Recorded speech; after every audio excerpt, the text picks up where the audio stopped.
Welcome to Two Gay Tuesdays on QueerPublicRadio.com.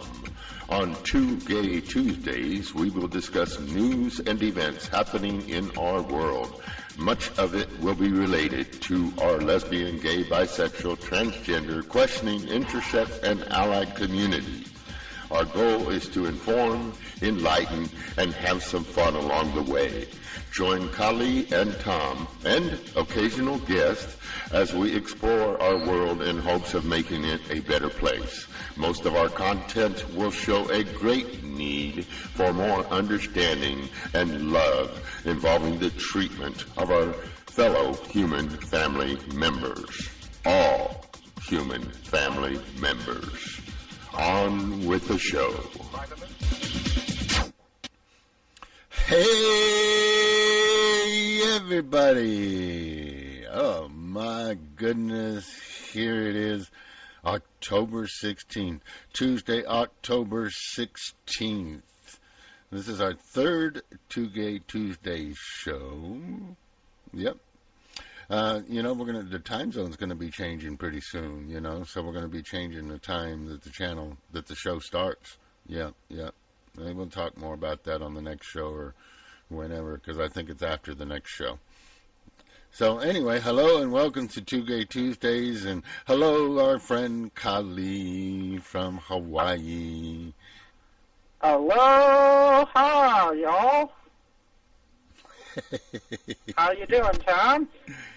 Man, I am doing great. How's everything going over there? Well, pretty excited. We got a really great show for our listeners today. Do we? Yes, we do. Oh, is that... okay.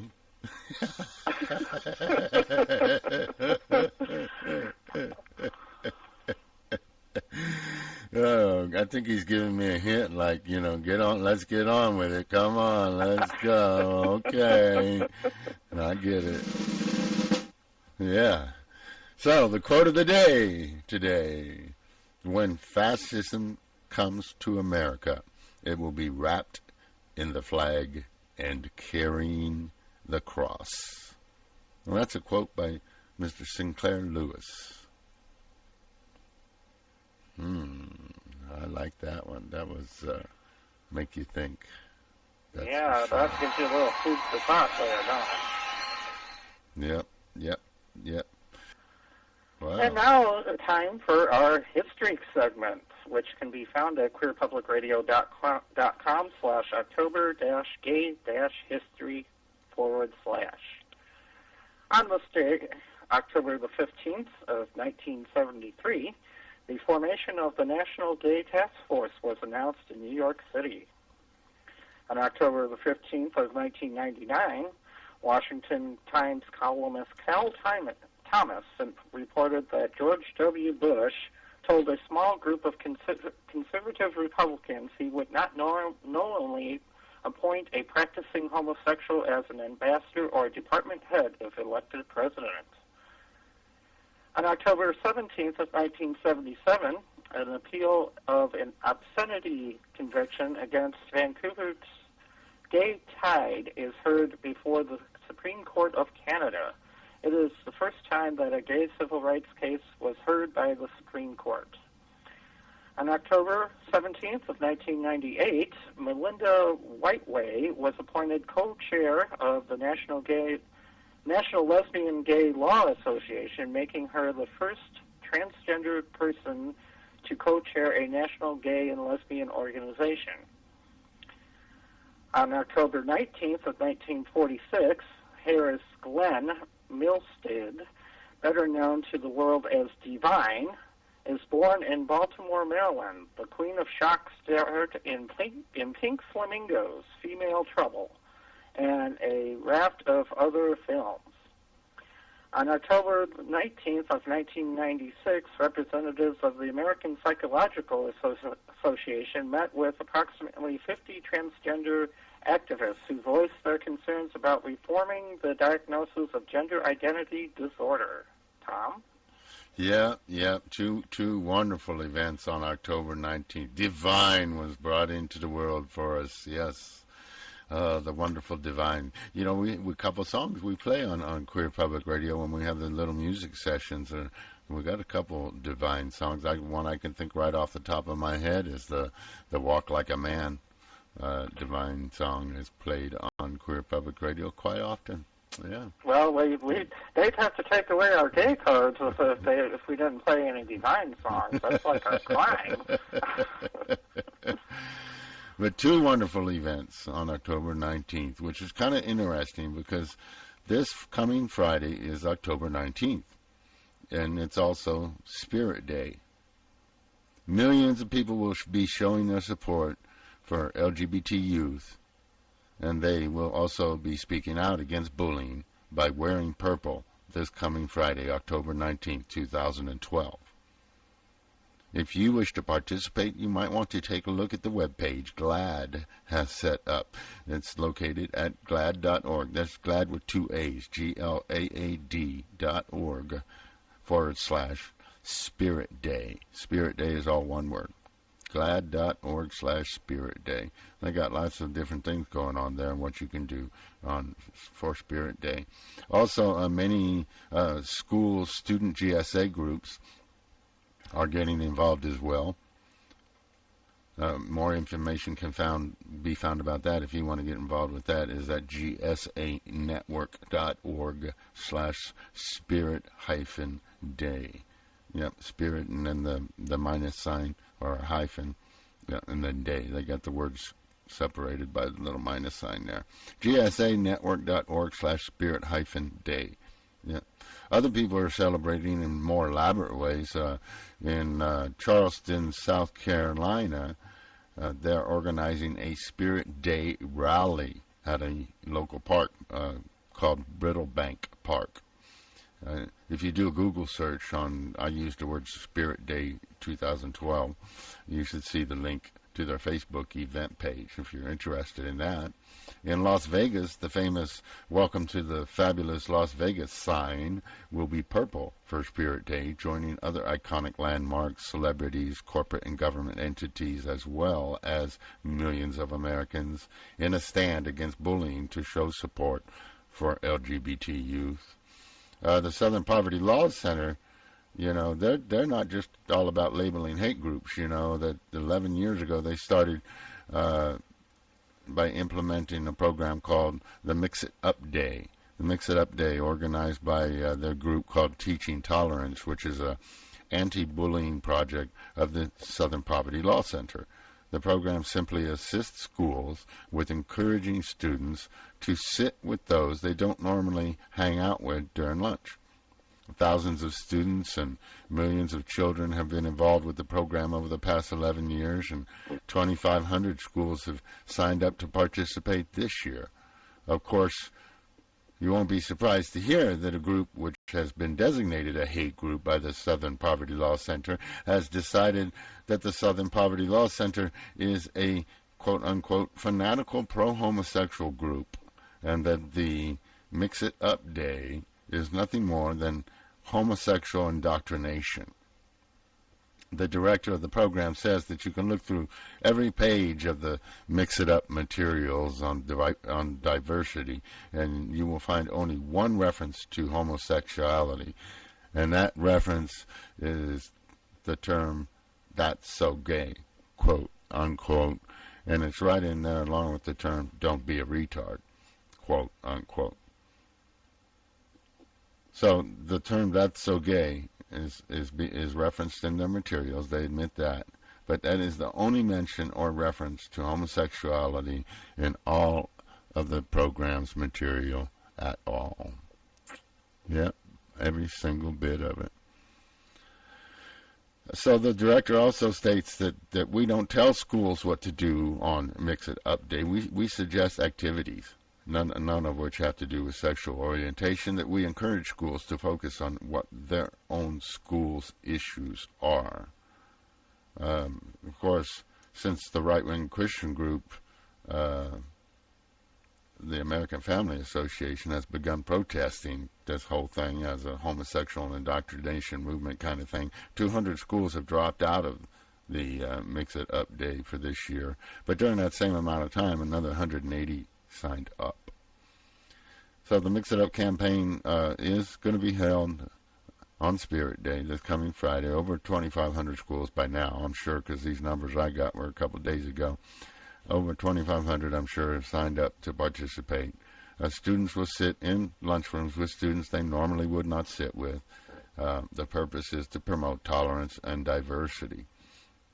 The Mix It Up campaign is organized by an arm, as we stated, of the Southern Poverty Law Center. So naturally, a group listed as a hate group would need to go into attack mode at this point. And in steps Brian Fisher of the American Family Association, right on cue. In fact, Brian Fisher, a spokesman for the American Family Association, was on CNN recently speaking about this. And rather than go into the explanation of how and why and where and everything else, I just thought it would be interesting to play the clip and let it speak for itself.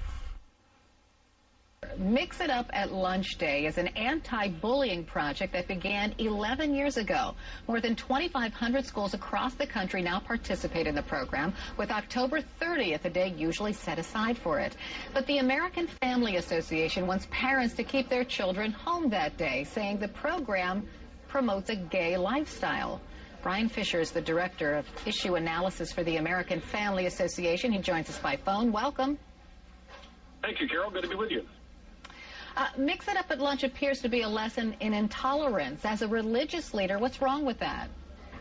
Well, what parents need to understand about this program is it's a thinly veiled attempt to push the normalization of homosexual behavior in public schools and to eventually punish students who would express a Judeo-Christian view of sexuality. So it appears to be innocent and innocuous on the surface, but the hidden agenda, if you look at the website tolerance.org, it's primarily about pushing sexual orientation and acceptance of alternative sexual behaviors. So are you saying that merely sitting beside a gay person will promote a gay lifestyle? No, but what parents need to understand, this is about pressuring public schools and students in public schools to accept homosexuality as a normal, healthy alternative to heterosexuality. You know, it's interesting to me that they're doing this on October 30, the day before Halloween, and what this program is, it's like poisoned Halloween candy. Somebody takes a candy bar, injects it with cyanide. The label looks fine. It looks innocuous. It looks fine. It's not until you internalize it that you realize how toxic it is, and we want parents to be aware that any program that comes from the Southern Poverty Law Center is going to be toxic to their students' moral health. Well, on its website, the Southern Poverty Law Center urges students to move out of their comfort zones and connect with someone new over lunch. There's absolutely no mention of homosexuality at all, and this program's been going on for 11 years. Well, that's fine, Carol, and if they want to say it's not about homosexuality and all, then what we would challenge the SPLC to do is issue a disclaimer. Just put a disclaimer right on their webpage. Mix It Up Day should not be construed as an endorsement of homosexual behavior, and Mix It Up Day will not infringe on any student's right to raise serious moral and health questions about homosexual behavior. They're trying to promote tolerance to all students who may be different, so I don't think that the Southern Poverty Law Center would put a disclaimer like that. And also, the Southern Poverty Law Center, the Southern Policy Law Center is called your organization, the American Family Association, a hate group, and some might say that's really what's motivating you. Well, the reality is, though, Carol, is that what the Southern Poverty Law Center is about punishing and intimidating and silencing Christian students who would take a conservative view of human sexuality. So in reality, Southern Poverty Law Center is out to bully students who have conservative moral values into silence. The head of the Southern Poverty Law Center, Mark Potok, has said that their mission is to destroy pro-family organizations like the AFA and the Family Research Council. Well, Mr. Fisher, I think that the Southern Policy Center could turn the tables on you. Because in the past, I'm just going to read to our viewers what you have said in the past. This is from a radio webcast from September of 2010. You have said, Hitler recruited homosexuals around him to make up his stormtroopers. They were his enforcers. They were his thugs. Hitler discovered he could not get straight soldiers to be savage and brutal and vicious enough to carry out his orders, but that homosexual soldiers had no limit to the savagery and brutality they were willing to inflict on whoever Hitler sent them after. That spells agenda to me. Well, Carol, what I would encourage you to do is read a book by Lothar Machtan. He's a German historian, well-respected, secular German historian, who has written a book called The Hidden Hitler, we're in talking, which he says sir, exactly that same thing. We're talking, sir, about exactly hate that same speech, thing, that Hitler and was by practicing most people's homosexuality standards, and that he recruited stormtroopers to be his enforcers. That's exactly what I said. That's exactly what this noted German historian has said. I'd encourage you to read his book, The Hidden Hitler, Lothar Machtan. I would think most historians would take issue with that. But what I'm saying to you is that, by many people's standards, would be hate speech. Well, but the reality is, it's the Southern Poverty Law Center. They're out to destroy the AFA and FRC. That makes them the bullying group. That makes them the hate group. They're the ones that want to silence any view that would criticize the normalization of homosexual behavior. And we know from the CDC and from the FDA, not part of the vast right-wing conspiracy, that homosexual behavior has the same health risks associated with it. That's just not true. I'm gonna end this interview now, sir. I'm sorry, because that's just not true. Mr. Fisher, thanks for sharing your views, I guess. We're going to take a break. Well, I bet she needed a long break after that one. Oh, yeah, my goodness. But, you know, it's not surprising. It's really not surprising. But, yeah, that's, that's just where it is for them. Besides all that, there are Spirit Day events happening nationwide, definitely. So be sure and do a Google search for possible Spirit Day events in your area. In the last week, I saw another anti-gay advertisement which suggested, again, as we've heard many times before, that we are, in fact, all equal, that any man or woman in the United States can marry someone of the opposite gender. Therefore, we're all equal. Every time I hear this comparison, I wonder if the people making the statement have any children. Because by making such a statement, they're basically saying they'd be okay with their heterosexual children marrying a homosexual. And if you can't see the misery that would bring into the lives of the families and the children, then they're simply blind. And speaking of Spirit Day and wearing purple, you might, next time you check out queerpublicradio.com, you might notice a little different color scheme on the site where purple has a much more prominent role.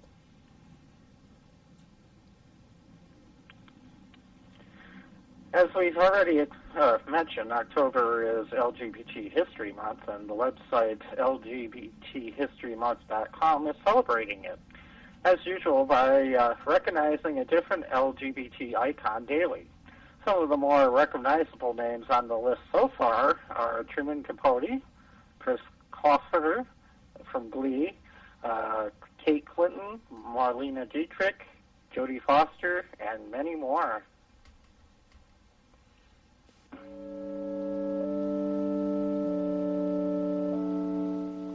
Truman Capote is a critically acclaimed author. He is best known for In Cold Blood and Breakfast at Tiffany's.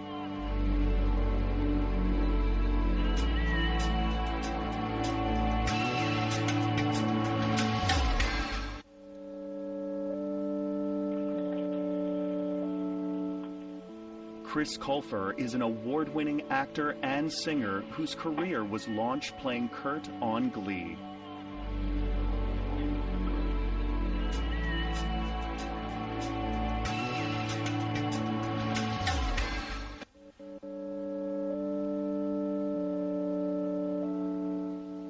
Kate Clinton is a political humorist, specializing in comedy from a gay and lesbian perspective.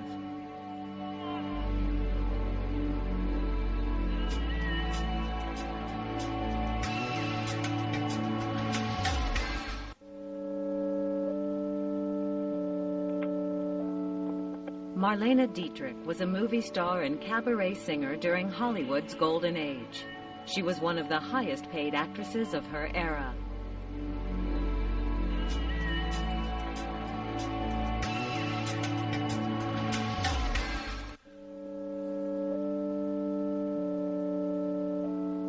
Jodie Foster is a celebrated actor, director, and producer. She received 2 Academy Awards, 2 Golden Globes, and a Screen Actors Guild Award.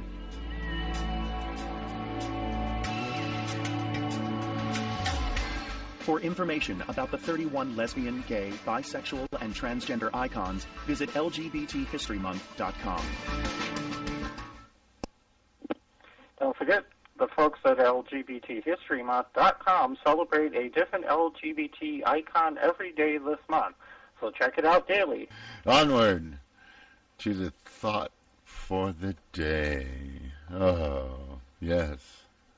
For years I've been saying all the screaming and yelling that we've heard from the far-right religious groups has been a vivid sign of desperation for years. I've been saying that. Well, it seems that a recent Pew poll might be making a similar statement. I don't know. A new poll by the Pew Foundation on Forum and Religion of Public Life reveals that a record number of Americans, in fact 19.3%, have abandoned faith and now consider themselves unaffiliated with any particular religion whatsoever. Yeah. In 2007, 15.3% of adults claimed no religious affiliation. Today, more than double, 32% of the adults are, in fact, besides the fact that they claim no religious affiliation, they're under the age of 30. Some are suggesting that there's a link between these facts and the fact that so much organized religion seems unrelenting and in some cases attacking homosexuality. Most of them drew a line in the sand, the religious people, a long time ago. Religion has done this many times in the past, from the witch burning to being pro-slavery to multiple wives for men to fighting women's rights, African American rights, and gay rights, and more. And they've all had religion as the primary contributor. And people who have a mindset that revolves around a my way or the highway mentality have, for the most part, been on the wrong side of history. In order to have progress, we must have change.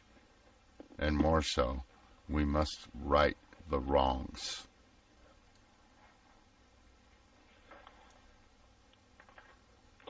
Well, I have a comment for the day as well. Today I'm going to talk about bullying. First, what does the word bullying mean? What is bullying? Well, going to the dictionary, I found this little definition. Bullying is an unwanted, aggressive behavior among school-aged children that involves a real or perceived power imbalance. The balance is repeated or has the potential to be repeated over time. Both kids who are bullied and who bully others may have serious, lasting problems. In order to be considered bullying, the behavior must be aggressive and include an imbalance of power. Kids who bully use their power, such as physical strength, access to embarrassing information, or to control or harm others. Power imbalances can change over time and in different situations, even if they involve the same people. Another part of this is repetition. Bullying behaviors happen more than once or have the potential to happen more than once. Bullying includes actions such as making threats, spreading rumors, attacking someone physically or verbally, and excluding someone from a group on purpose. Here are some types of bullying. These are signs for parents to keep an eye out for. There are three basic types of bullying. Verbal bullying is saying or writing mean things. Verbal bullying includes teasing, name-calling, inappropriate sexual comments, taunting, or threatening to cause harm. That's just one part. The second part is social bullying, sometimes referred to as relational bullying, which involves hurting someone's reputation or relationships. Social bullying includes leaving someone out on purpose, telling other children not to be friends with someone, spreading rumors about someone, and embarrassing someone in public. Now, the third and last part of this is probably the most hurtful. The physical bullying section involves hurting a person's body or possessions. Physical bullying includes hitting, kicking, pitching, spitting, tripping, pushing, taking or breaking someone's things, or making mean or rude hand gestures. Just want to let folks know that this information was provided by stopbullying.gov, and they can be reached at 1-800-273-8255 for more information. Remember, bullying is not your fault. If you feel you are being bullied, seek help and talk to someone you trust. And most of all, remember, you have value and your life has meaning. Suicide is never the best option. Furthermore, know that there are people out there who care about you and want to see you succeed. Life does get better. Remember, National Spirit Day, which honors those that have committed suicide and paid the ultimate price with their lives due to bullying, is this Friday, October the 19th.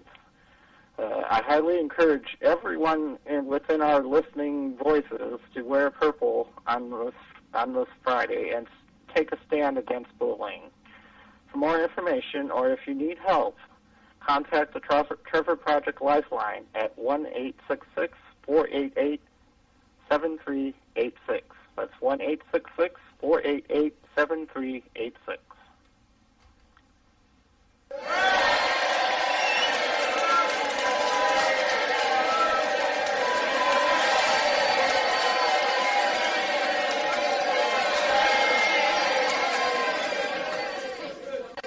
Yeah. Boy, that was a mouthful. But I think it's much needed information, especially for parents out there with LGBT youth for kids, you know. Hell yeah. I think it's good information for everybody. Everybody needs that stuff. And thank you for providing that. And I just want to remind folks that, bullying doesn't only happen to kids. Adults can be bullied as well. So go ahead and use that number anytime you need help. I know. Kali bullies me all the time. Okay.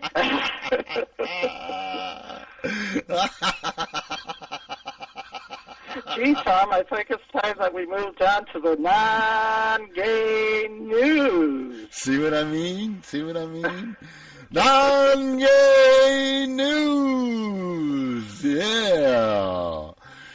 Just a little political tidbit here that I found was interesting. Not that it has any real meaning or value at this point in time, but it's still a feel-good moment. The Minnesota Senators Franken and Klobuchar assisted in a big way in a committee vote to repeal DOMA. Yeah, they passed it through the committee, and it's not going to go out onto the Senate floor. I guess we'll see what happens there, huh? But thanks to the wonderful support of Minnesota Senators Al Franken and Amy Klobuchar, the Senate Judiciary Committee passed the bill. And now it's on to the Senate floor, and where we shall see what happens. It's a bill to repeal DOMA. Yeah. Well, good for them. I'm really happy to hear that.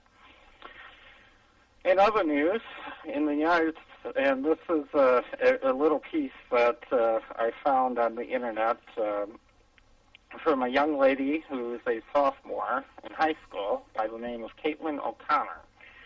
And she writes, In the United States, the separation of church and state is an issue that should not be overlooked. It is understood that the church and the state are supposed to operate independently, but the two often merge together and create this gray area. Often one influences the other and problems arise in both organizations. Church and government are two separate institutions that should act alone without the influence of the other. While the Constitution's First Amendment allows Americans the freedom of religion, some government and church officials believe that a strong connection between church and state would unify the country. Although Americans do want to be unified, the joining of a church and state would not aid in this case. There are so many religions practiced in America, therefore no one would know which religion to follow, and the chaos would ensue. Because of this, the church and the government should be independent of each other. Unity is a possibility, however. Any move towards the connection of church and state is a direct violation of the Constitution of the United States due to the First Amendment's clause that prohibits the government from placing a restraint or for showing any favor to any particular religion. And she goes on to say, personally, I do not like the idea of anyone telling me what to practice. It just leans too close to the government or the church taking control over my whole life. No one has the right to tell you what religion to practice. In the Constitution, every American citizen is granted the right to practice their own religion freely, without fear of oppression from the government. It would be an infringement upon the rights of certain citizens if a church and the United States merged together. If the United States and the Catholic Church, or any other church, were to come together, Americans would lose their identities and freedoms. An example of people attempting to merge the church and the state is prayer in public schools. Public schools throughout the world prefer students to avoid the subject of religion. For those who send their children to public schools because they either practice a certain religion or have no religious affiliation, the act of prayer is an infringement on their rights as an American. Courts have barred the practice of prayers at public schools graduations because the prayers are usually specific to one religion. Some parents argue that their children should have the right to say prayers in classrooms at public schools. Children have the right to discuss religion at public schools, but it is discouraged to avoid conflict with any other students who do not practice the same religious affiliations. However, some argue for stopping a student from praying at his or her graduation is an infringement on the right of freedom of speech. The major question mark in the public school situation is whether taking religion out of the school or not allowing the students to speak of religion is an infringement on their rights of religious students. However, it is also an infringement on the rights of non-religious students to place religious icons in a building that is supposed to be considered a religion-neutral environment, such as a public school. The controversial matter of saying prayers in public schools has long been argued in the United States for many, many years now. Although the United States has many religious schools, parents send their children to public schools for the benefits of not paying yearly tuition. Yet some parents still complain that their children should receive a religious education. The Confraternity of Christian Doctrine, or CCD, classes are offered for children that wish to receive an education on the Bible. but the experience is different from attending a Catholic school. Maybe Catholic schools should be cheaper for those parents that cannot afford to send their children there, but like to give their kids a Christian education. Or maybe we should not be arguing about the freedom of speech anymore. Having the church and state connected would create government controlling affairs pertaining to religion, meaning that the government would basically control every aspect of life.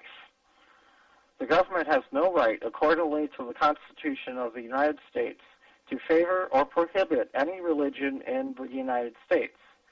The framers of the Constitution intended for church and state to remain separate in order to keep the government from controlling every aspect of Americans' lives. People of other religions have the right to practice their religions freely in America, but that does not mean they can infringe on the rights of others by openly flaunting their beliefs. Worship has a proper place and time to be done. And that was written by Caitlin O'Connor, who is a history sophomore. Good for Caitlin. I think we should give her the claps on that.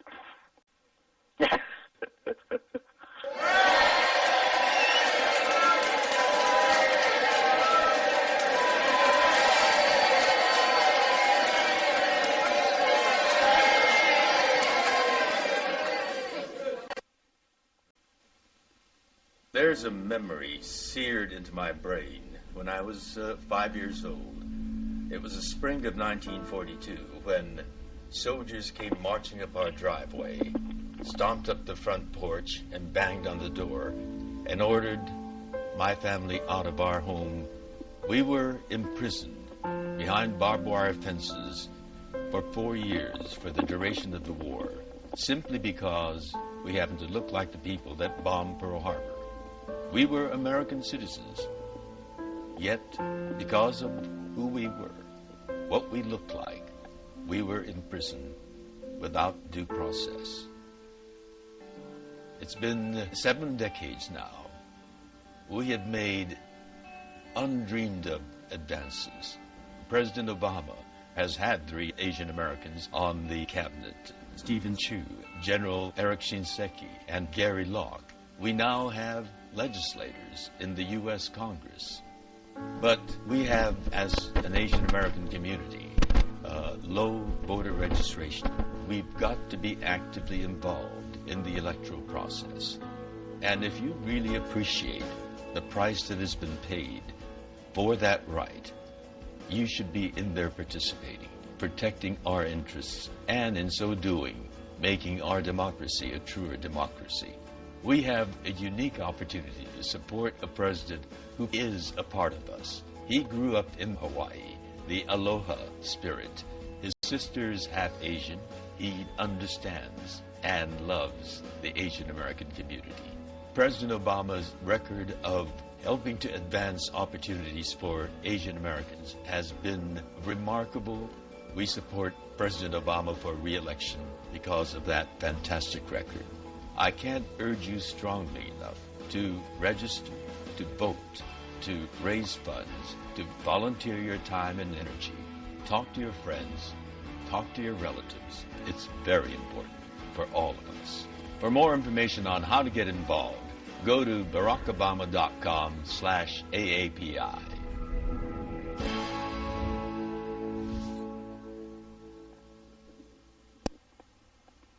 Well, now, see, he mentioned Hawaii in there.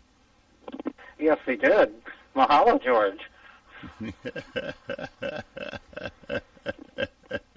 I said, oh, Collie's going to like this. He mentioned Hawaii in there. Uh-huh. That's going to go over big. Now, speaking of politics, next 15 channels, grin. I saw 3 headlines this week that all by themselves, without even knowing the stories, just these 3 headlines speak volumes. Yes. I saw 3 headlines this week. Number 1. A Republican candidate in Arkansas says parents should seek the death penalty against rebellious children. Number 2. Supreme Court Justice Antonin Scalia said, "A ruling on homosexual sodomy is easy. For 200 years it was criminal in every state." And the former Alabama Chief Justice said, "Gay marriage will be the ultimate destruction of our country."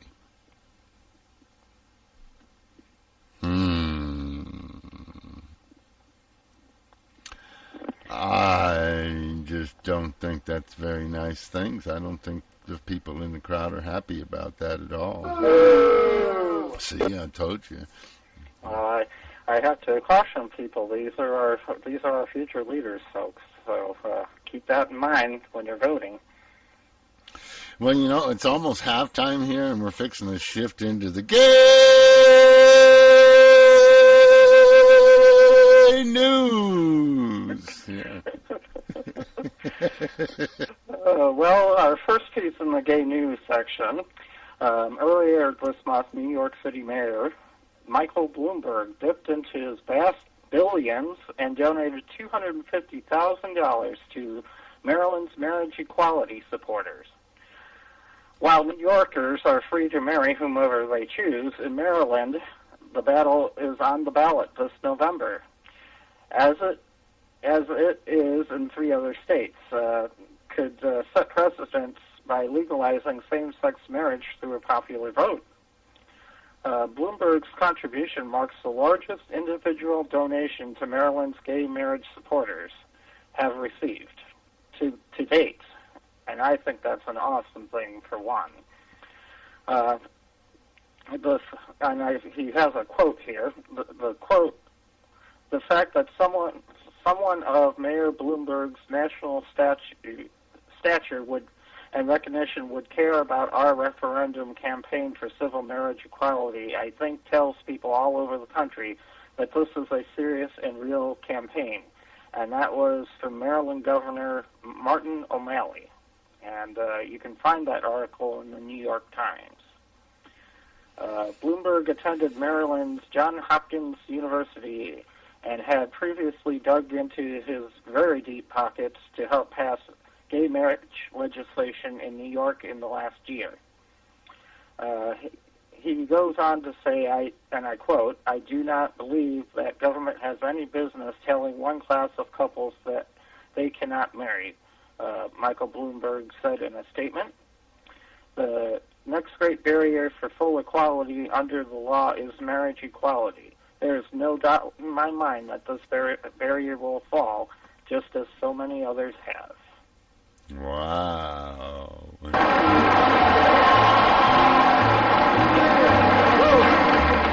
That's right. Woo! Yes, thank you, Mr. Mayor. Yeah, that's a good one. That's a good one. You know, I gotta jump on a little soapbox here just for a second that I want to make. Basically, is that our LGBTQIA affirming churches. ...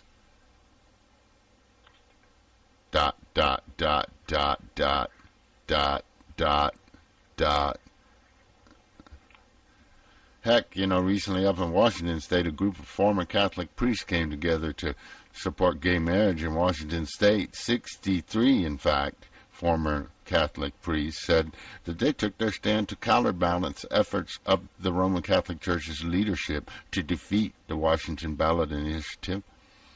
Yep, they took that as a threat to religious liberty, so they had to stand up. They said it was the right thing to do.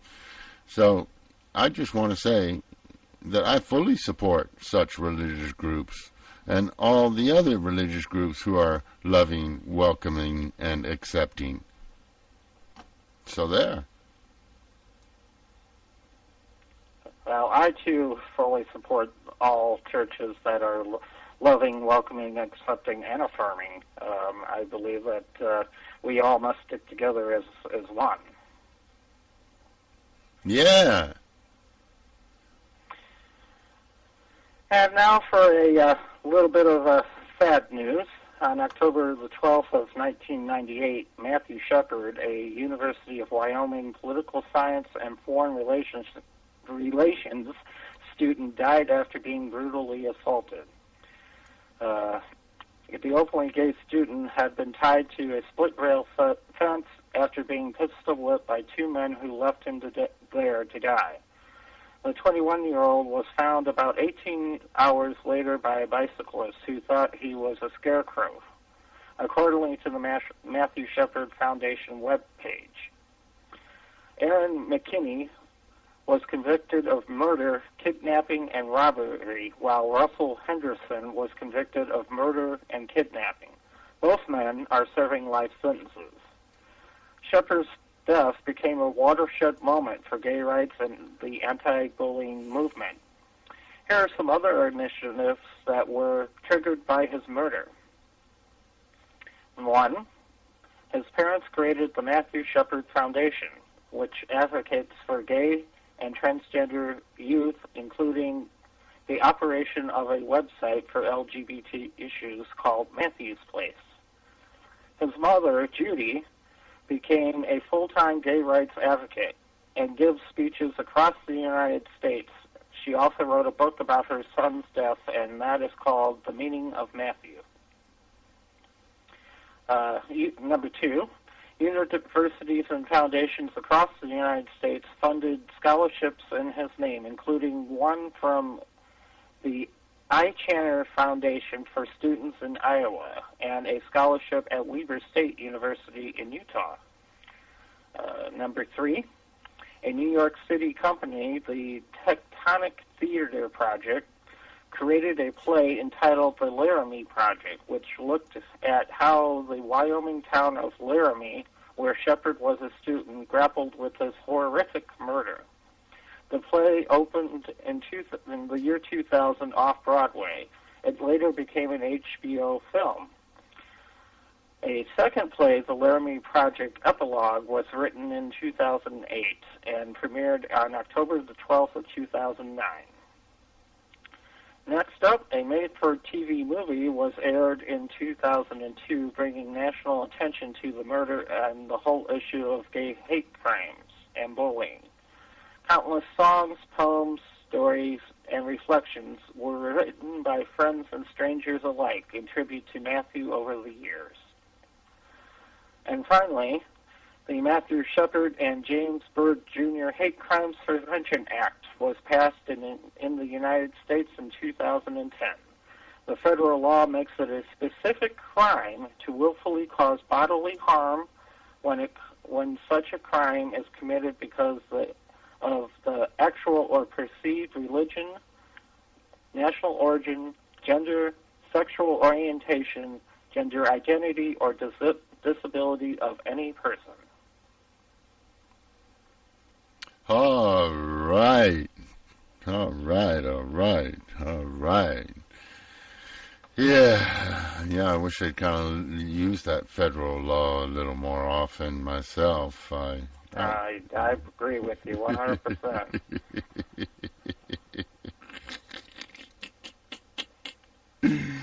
Yeah, I don't know. I think they've threatened to use it more than they've actually used it in real time. I think anyway, just my personal opinion.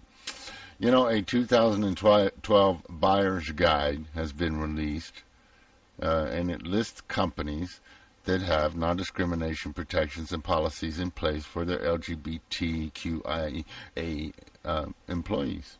Yeah. So I just thought I'd give you oh no.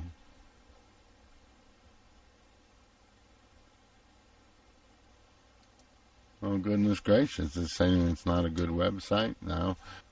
Hold on just a second, we're having some technical difficulties. The URL I say for the thingamabopper is in here, so the information that I had isn't available at this current moment. I'm looking for it on the website to see if it might pop up somewhere useful.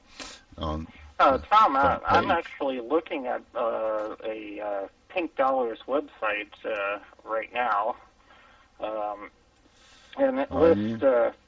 lists quite a few of the companies out there, and then it also gives a list of not who to give your money to. Yeah, I just basically wanted to read out the 100%ers, Yeah. in the left-hand column, if that's the one you're seeing.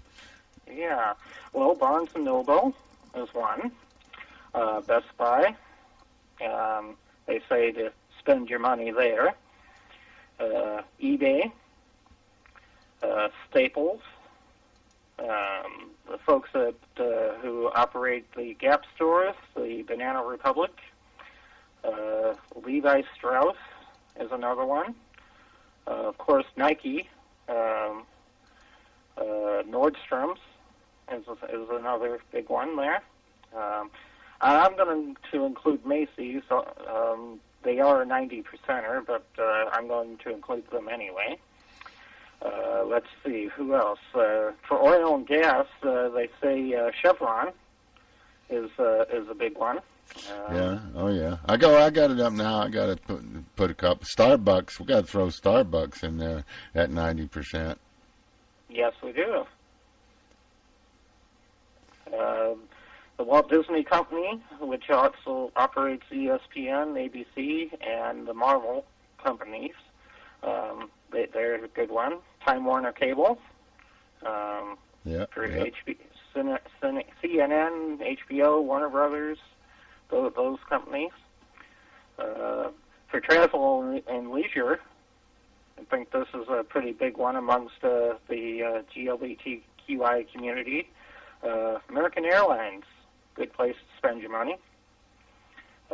Caesars Entertainment, which I believe is, that's Las Vegas, isn't it? I think so.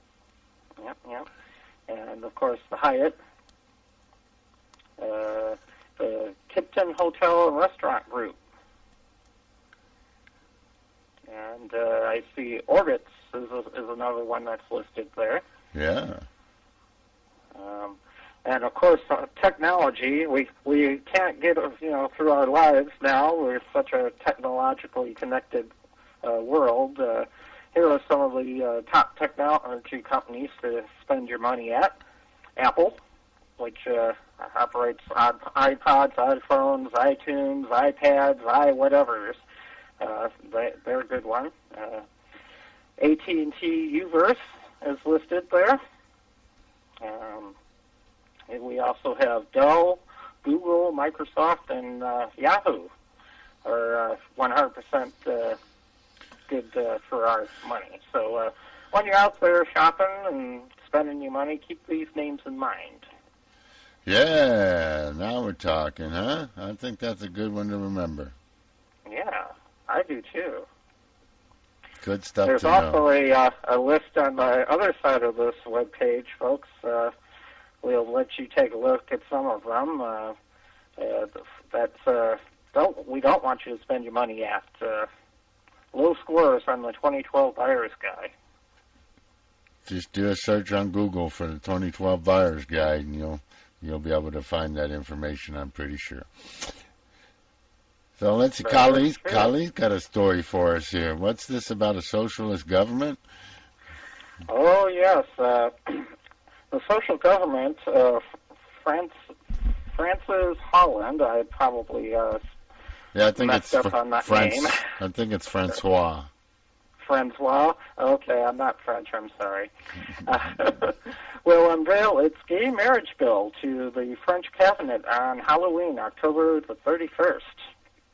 The government's proposal has been criticized by more than 1,200 French mayors or deputy mayors who have signed on to a petition warning that they will not officiate over the weddings of gay and lesbian couples. The Catholic Church also strongly opposes the reform. However, Prime Minister Jean-Marc Ayrault, I believe is how that is, told the AFP that there would be no backtracking. After a very broad consultation process that, of course, involved religious leaders, I've made up my mind, Ayrault said.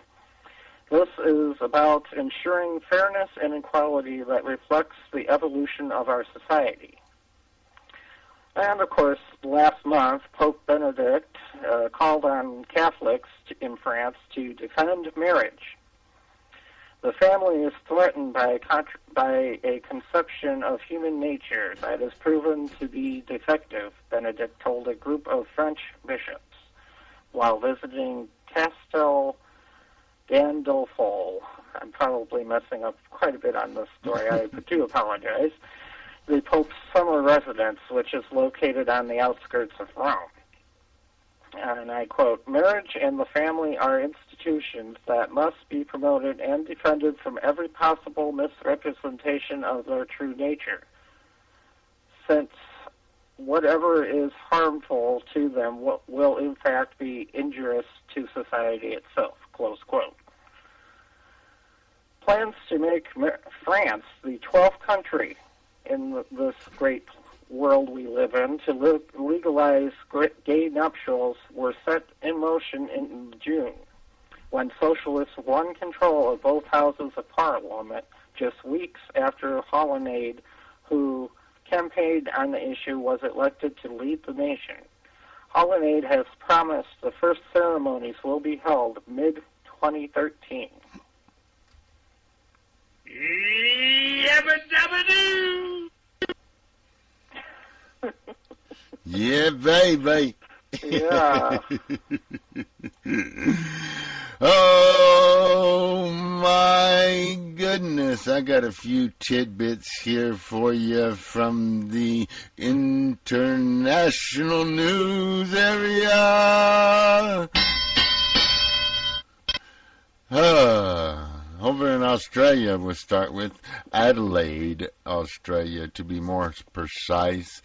Students at multiple major high schools have pledged to stop the derogatory use of the word gay, as in that's so gay, and such words and actions. This action that they're pledging pleased the education department so much down there that they hoped it will go statewide. Yeah. Now we're talking. That's a good thing. I think that's an awesome thing. Yep. And over in the United Kingdom, Wales, to be more precise, a not so pretty picture on this one. Just when you thought you heard the last gay panic defense case in courtroom, here comes another one. This time, an 18-year-old young man meets a 63-year-old older man, gay man, online. The 63-year-old invites the 18-year-old over to his home. During this visit, the 18-year-old brutally murders the 63-year-old gay man and then attempts to burn down the house to try and hide the evidence. But the 18-year-old videotaped the whole thing, the whole incident, the whole brutal beating and whatnot. The body of the 63-year-old had 72 injuries, including multiple stab wounds. In court, the 18-year-old said, "The old man sexually crossed the line, and I lost control and beat him in a fury." The case is ongoing.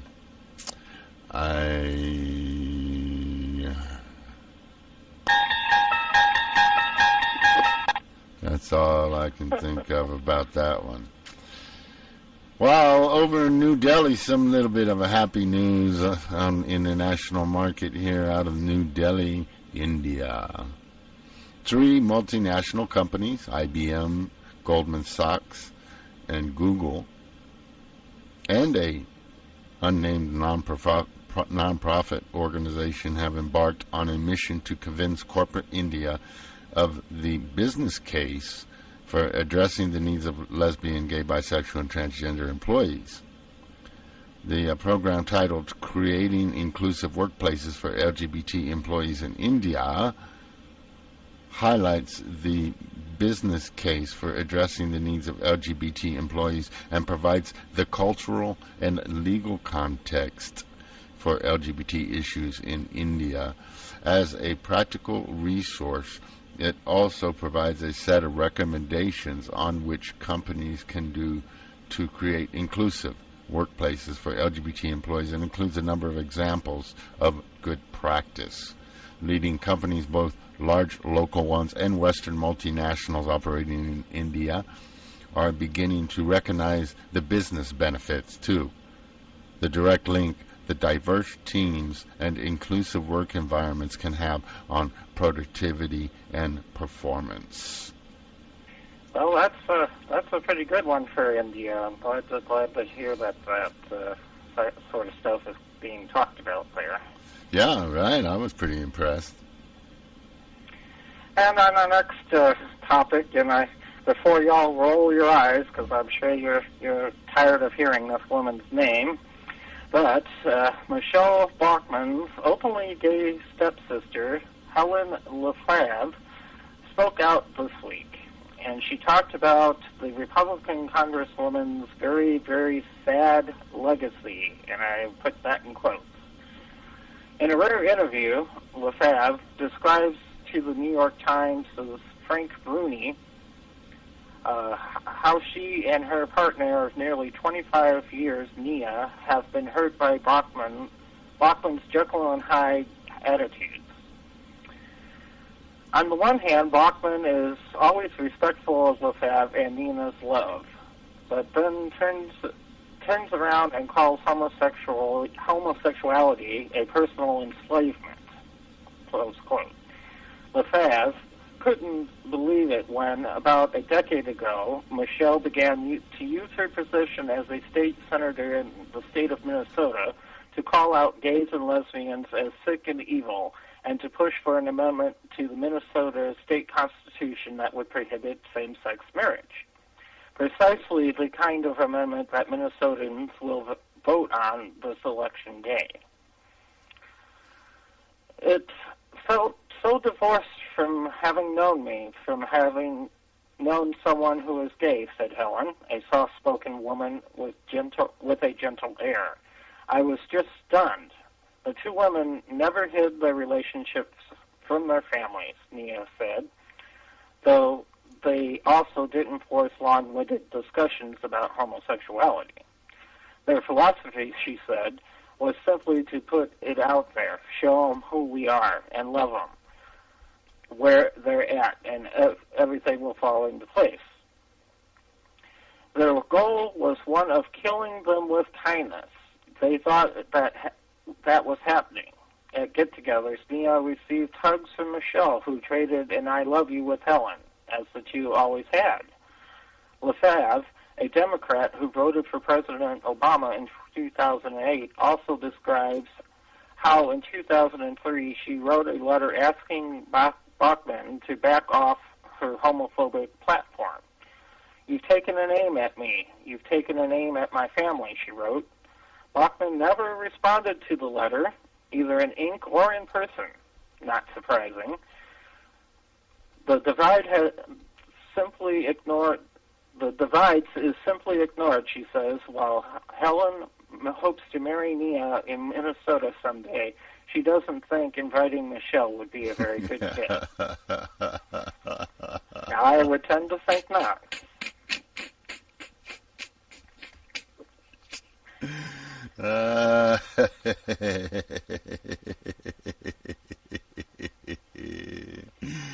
That's a good one. Yeah, I don't think so. I don't think that'd go over.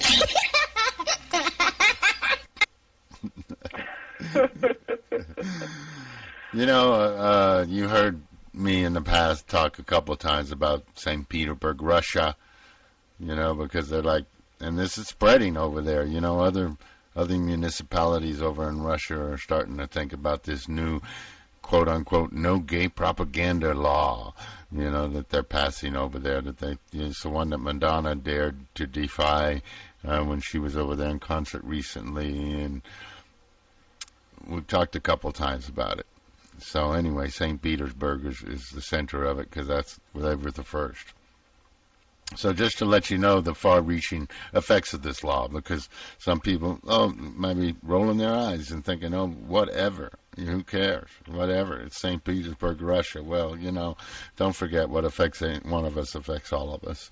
But a milk producer is being sued over in St. Petersburg right now because of the labeling on their milk cartons, labeling that I imagine was there before the law was put in place, labeling that shows a farmer, a cartoon character of a farmer, coming out of his field with two big, one bucket in one hand with milk in it and one of those tall urn-looking big old things in his other arm, full of milk too.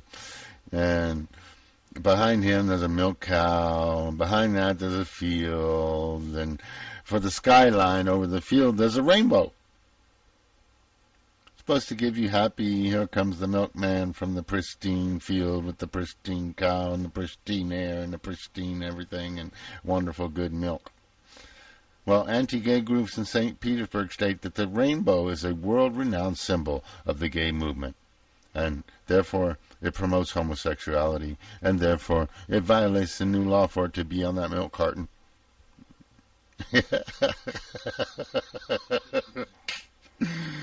And let's just now add to the mix the fact that the milk company is actually owned by Pepsi-Cola, an American business known for supporting the LGBT community.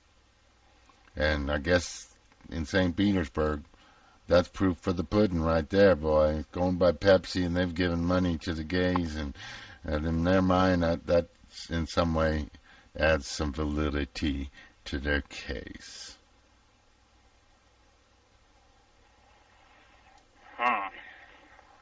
Yeah, right. It kind of makes you scratch your head a little bit. That's just crazy, Those people in Russia here. I got one for y'all here. Were you born an asshole, or did you work at it your whole life? Either way, it worked out fine, 'cause you're an asshole tonight.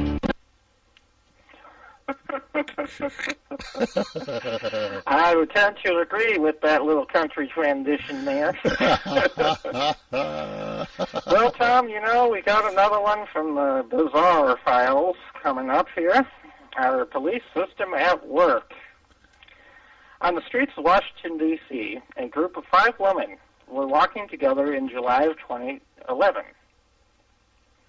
2 brothers decided to make sexual advances towards the women. In response, the women told the men they were lesbians. The men decided this was a reason enough to assault the women. When the police arrived, they refused to make an incident report. This outraged the community and prompted the chief of police to initiate an investigation on at least 7 police officers. Despite officers' refusal to make a report of the assault case, it is currently being heard in court. One of the brothers, Christian Washington, faces charges of threats to do bodily harm and simple assault, both with bias enhancements due to the nature of the attack against the group of women as a result of their assumed sexual orientation. The older brother, Dante Washington, faces 3 charges of simple assault.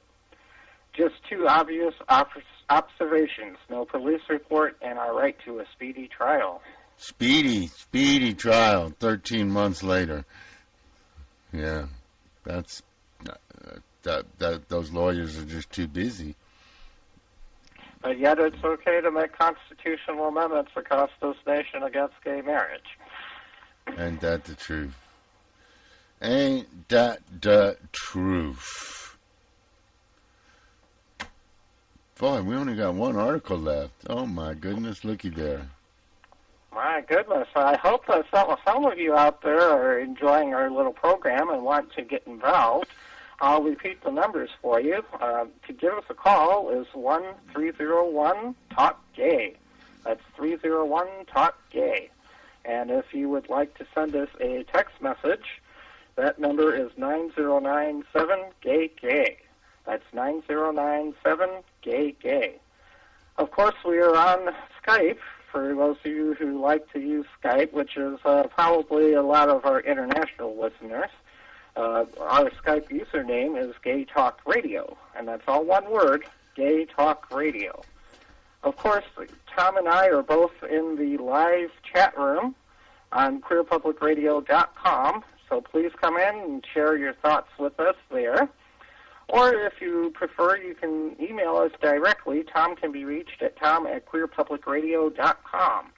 And, of course, yours truly, Kali, can be reached at kali@queerpublicradio.com. That's Kale. Tom? Well, thank you. That was so special. I know. I think all that information scared some people. I think it does. Of course, with the Halloween coming up pretty soon, I'm sure a lot of folks are scared about a lot of things. Yeah, ain't that the truth? It's almost going to be that time here pretty soon. It really is.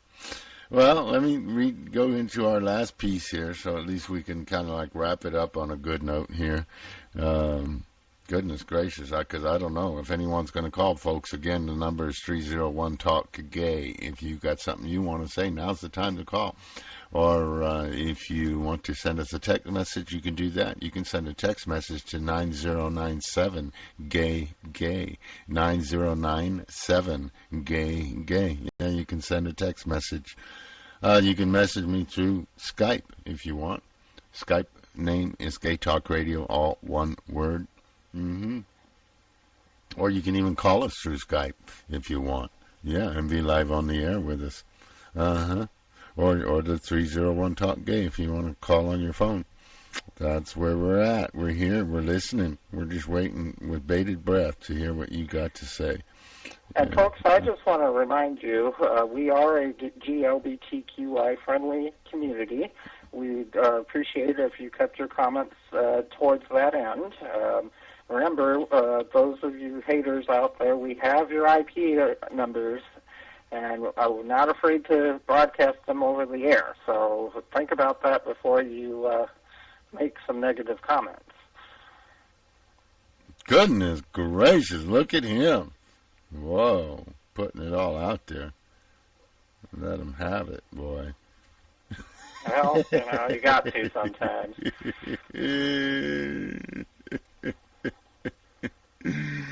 Oh, I didn't know, if I would have known, I would have found my disclaimer, because I got a disclaimer in here somewhere. Goodness gracious, I don't know what I did with it now.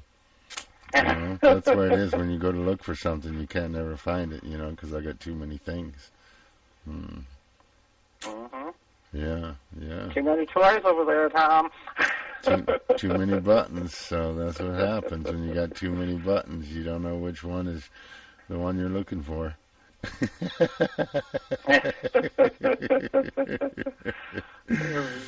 Well, I think we ought to have a commercial from one of our sponsors here. Yeah, the good folks over at Solo Sex. The man, primed, ready. The machine, cold, hard.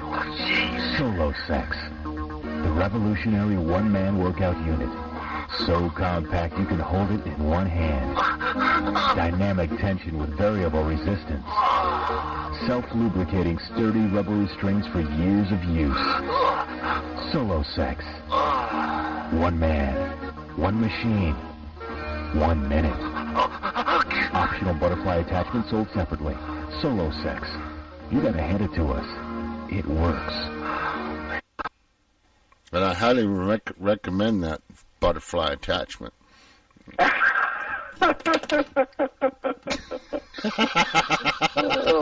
there goes the family-friendly portion of the program.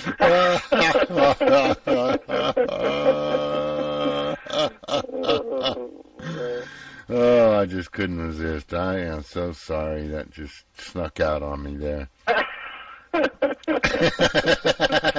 Well, sometimes you got to break the tension. What can you say, So we got a little tidbit here towards the end of the show that we wanted to put up here, and this will this will take up a little time because it's got 3 different sound clips here.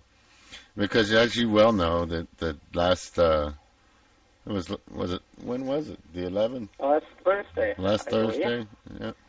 On the 11th was the National Coming Out Day. And I found it interesting because the date was 10, 11, 12. You know, if you use the standard USA kind of date format thing, 10, 11, 12. Whoa! That'll make you stop and wonder, huh? Yeah. Wow, I know that could definitely. Here we go. Yeah, 10, 11, 12. Mm-hmm. But the wonderful folks up at extra.ca, that's the letter X, TRA.ca. It's a Canadian gay and lesbian news publication, which I kind of keep an eye on. They do some awesome work up there. But they put out an article that included 3 different sound bites from 3 different prominent LGBT individuals from up there. Yep. So I'm gonna kind of just tick them back to back here. They're all Canadians. They're all from up there, and the first one is an artist named David Hockney. Mm-hmm. And then we're going to hear from the Canadian porn star, retired, I believe. His name was Eddie Stone. And then we're going to hear from a Canadian entertainer whose name is Lady Bunny. Yeah, so we'll just kind of stick them all back to back here and listen to what each one's got to say. Just a little tidbit, sharing a little insight on their coming out story and how it was for them, you know. And I think that's interesting to hear, you know, even though these are short clips. They're not that lengthy. It's interesting what people have to say regarding their coming out story. I think everyone can learn from other people's experiences. So, with no further ado, here we go. Did you always know you were homosexual, or was this something you came to later on in life? No, I always knew. I was. When I went to London, when I was 22, and that was it. And I remember I just came out by because somebody was saying, well, I saw you in a pub with somebody, and it started going on. I said, too bad for you then. And I just thought, well, fuck off, actually. And that was, 1960 or something. And was that an easy time period to be out? Well, I'm pointing out, I lived in a Bohemia. There was a Bohemia then. I mean, I did point out, you can't have a smoke-free Bohemia, can you? And Bohemia is free spirits, and that's what I lived in. I mean, the whole art world was a Bohemia until the money took over. It was. And you lived in it. I mean, for instance, I will point out when Quentin Crisp was a model at the Royal College of Art when I was there as a student. He was one of the first, obviously, gay people who was like that, who was proud of himself and stuff. He was also one of the only models who went to look at the drawings other people did. And I knew, he'd tell me sometimes, they're not very good. He was very amusing, actually, as a model. But, you know, that was an art school atmosphere. You would have felt very free. I mean, the other world, the suburban world, was what you'd left. You didn't care about it, but they've taken over now.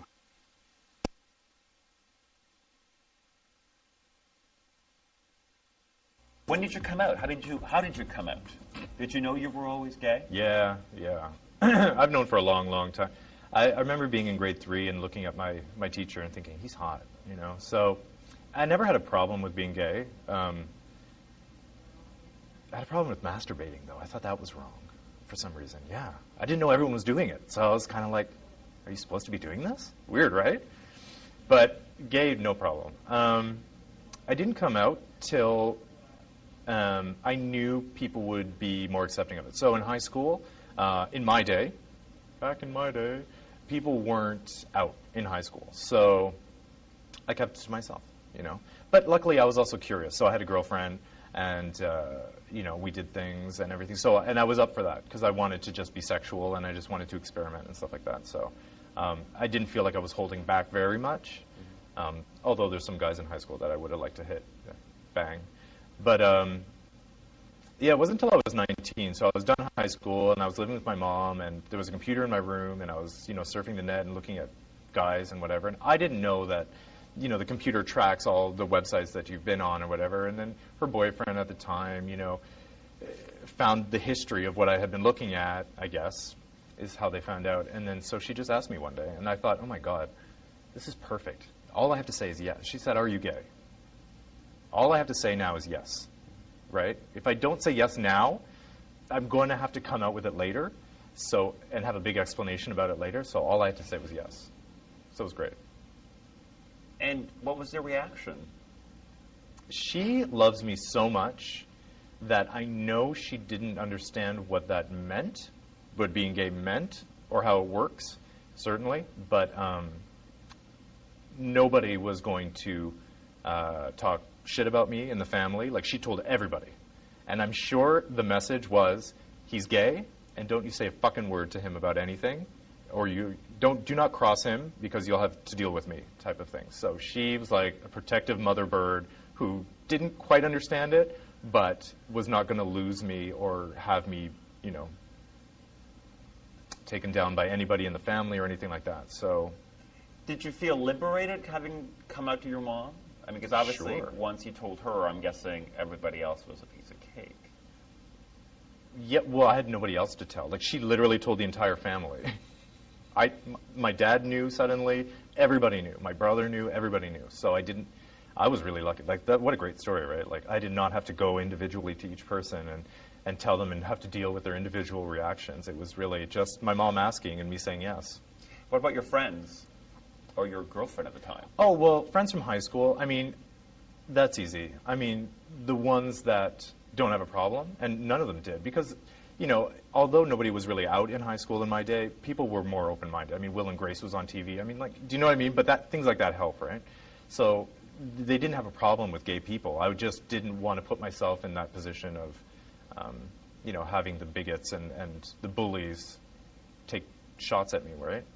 So, yeah, all my friends from high school, they don't care. I mean, yeah. That's a great story, though. It's a great story.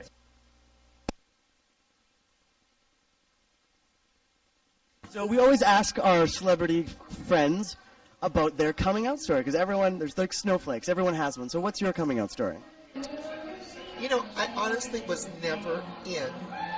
My sister outed me to my parents, but, I look at old pictures of myself, and I wore my hair long and, wore T-shirts that went beneath my shorts so that it always looked like I had a dress on. So I pretty much lived as a woman until after puberty. And, nobody, with my mouth, nobody really questioned it. No one really, gave me too much trouble with it. So I was into acting and ballet and tap and stuff like that.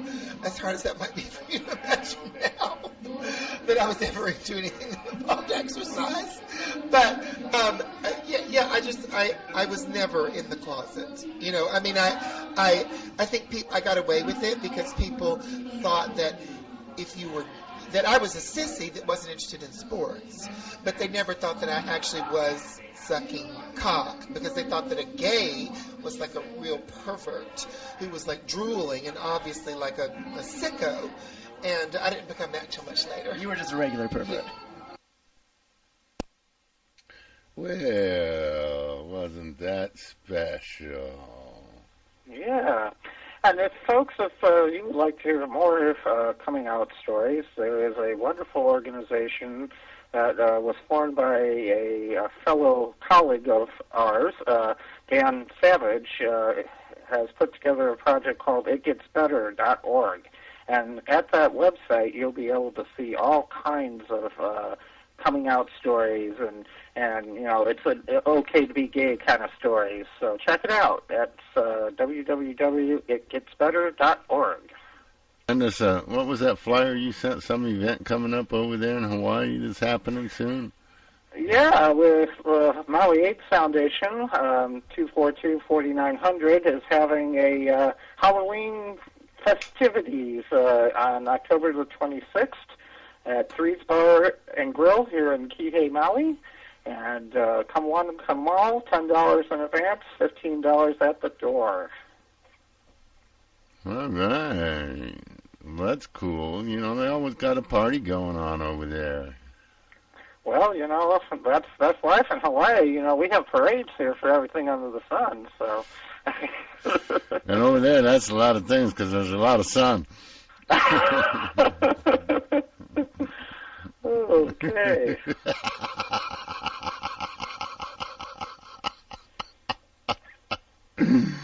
All right, folks, let's see. I just want you to notice now when you go to queerpublicradio.com, we got purple all over the place there. And, you know, of course, that is in support of LGBT youth. And even though, you know, that this coming Friday is the actual Spirit Day when so many people are going to be wearing purple, I personally don't believe there's anything wrong with wearing it all the time, you know. And because I think it doesn't say that you only have to do it on that one day. It doesn't mean that when you do it only on that one day, that's, you know, the only day that it actually means that you're supporting LGBT youth. You know, when we stop and think and never forget, I personally can never forget, it's ingrained in my brain that when it comes to homeless people that are under the age of 25, over 40% of that population is LGBT youth. So make sure you wear your purple this Friday and every day, because it's a very important cause. For more information, please visit stopbullying.gov. Yep, definitely.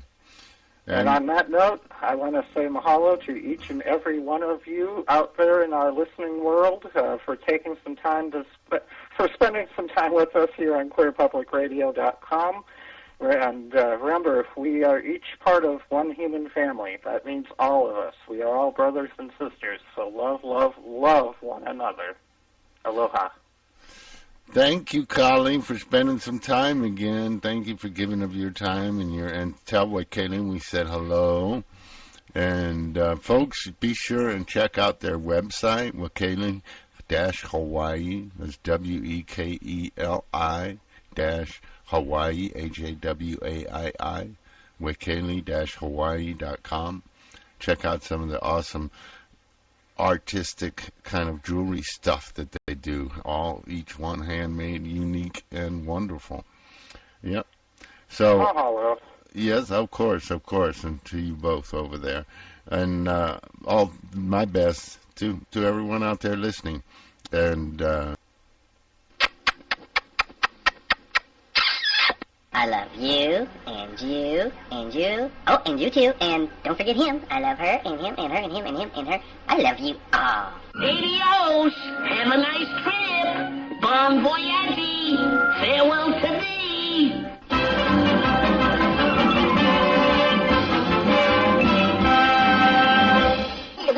That's all, folks. We'll leave the light on for you.